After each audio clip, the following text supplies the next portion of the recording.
The economic regulation of airports is a fairly new concept introduced by way of the Airport Economic Regulatory Authority Act 2008. With the coming into force of the AERA Act, came a unique set of challenges. For example, the treatment of cargo and ground handling services. As per the concession agreements which were executed pre-AERA Act, it was to be treated as non-aeronautical, whereas the AERA Act, which came later, said that it will be a regulated activity. It is an aeronautical activity, and therefore the AERA will regulate the tariff. This issue then went up to the Supreme Court, and the Supreme Court held that the concession agreements will have to be given primacy, and therefore in this context only held that the cargo and ground handling services will be treated as non-aeronautical, as that was the concession granted prior to the coming into force of the AERA Act.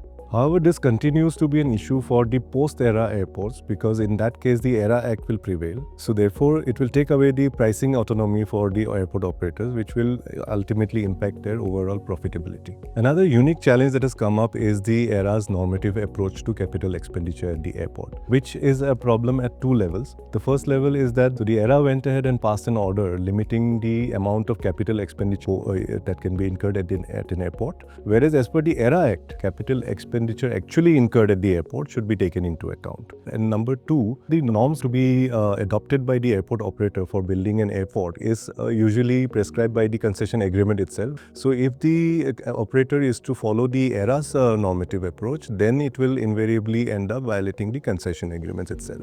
So this issue, including the jurisdiction of AERA to pass such an order, has been taken up to the appellate authority and decided in favor of the operators. Another issue that has cropped up is the issue of treatment of revenue share that is payable by the airport operators to the Airport Authority of India, whether it is to be taken into account for the purpose of the tariff determination. In the context of tax and cross-subsidy, the issue of tax has been finally settled by the Supreme Court, and the Supreme Court has held that the revenue share payable to the Airport Authority of India is to be taken into account while determining the tax component. However, the issue of cross-subsidy is still open and it is pending before the Supreme Court. The stand of the airport operator is that it should be taken into account as it is a very important part of their revenue calculations. If the issue is finally settled in favor of the airport operators, then it will have a huge impact on the target revenue of the airport operators for not only the pre-AERA airports but even the post-AERA airports. While challenges will ultimately be settled one way or the other by the Supreme Court, the AERA continues to play a pivotal role in the healthy growth of the aviation industry in India